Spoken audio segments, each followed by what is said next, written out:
Bonjour à toutes et à tous. Aujourd'hui, nous allons étudier les deux principales applications du pointeur sélectionné qu'on trouve tout en haut à gauche des commandes du tableau blanc. Avant de voir ces deux principales applications, c'est-à-dire le déplacement et l'effaçage, je vais donc écrire. Je vais commencer par une expression avec des racines carrées, par exemple, racine de 2 moins 5. Sur 4 moins racine de 7. Et ensuite, on peut considérer une fonction affine, f de x égale 2x plus 3. On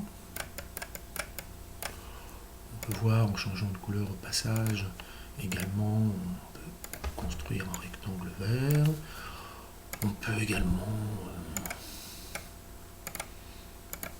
dessiner une ellipse. Et enfin,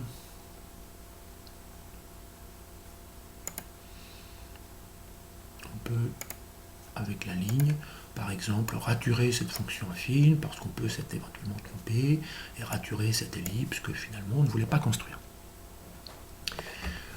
Nous allons voir d'abord l'application d'effaçage de ce pointeur sélectionné. Donc évidemment avec le bouton gauche de la souris, je vais activer ce pointeur sélectionné.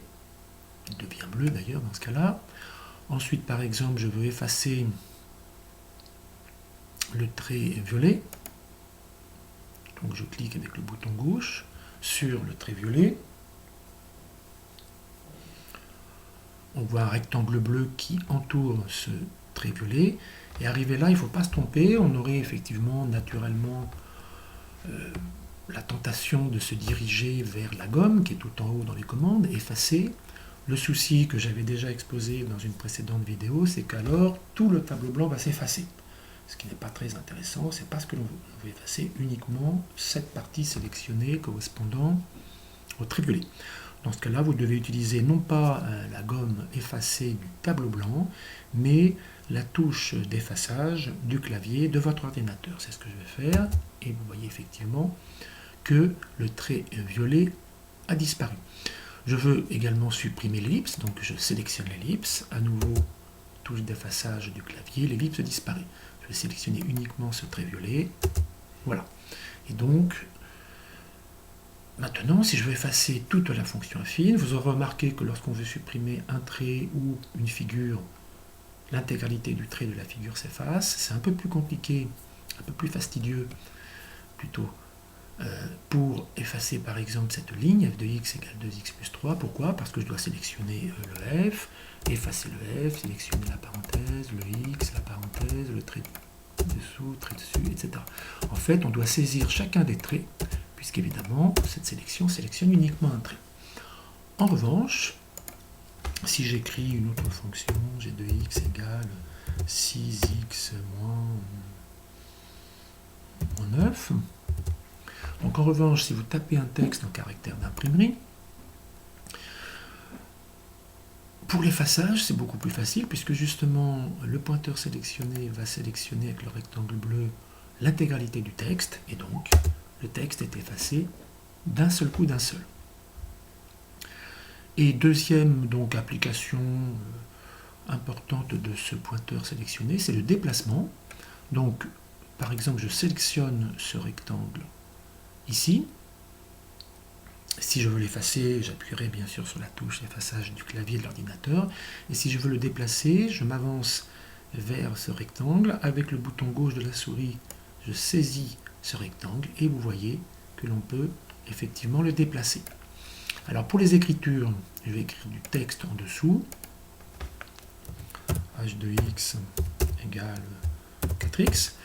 Alors pour le texte, le déplacement, on rencontre la même petite difficulté pour l'effaçage, c'est-à-dire que si vous voulez déplacer le texte h de x égale 4x, là il n'y a pas de souci puisque justement on sélectionne l'intégralité du texte, donc on peut le déplacer où on veut. En revanche, si je veux déplacer grand A égale racine de 2 moins 5 sur 4 moins racine de 7, c'est immédiatement plus fastidieux puisque là je déplace uniquement le trait du A, après je dois réinsérer le A sur le trait, ensuite le bas de l'égalité, le haut de l'égalité, la barre de fraction, la racine carrée, le 2, le moins, le 5, le 4, du moins une partie du 4, il y a le trait vertical ici, le moins, et la racine, uniquement le radical d'ailleurs, c'est pas la racine qui est uniquement le radical, et ensuite uniquement le trait horizontal du 7 constituant le radicande. Voilà. Donc, évidemment, comme pour les façages, lorsque nous avons à déplacer un texte écrit de façon manuscrite, on va déplacer chaque trait constituant ce texte, ce qui est évidemment relativement long. Voilà, donc je vous remercie tous de votre attention et je vous dis à bientôt.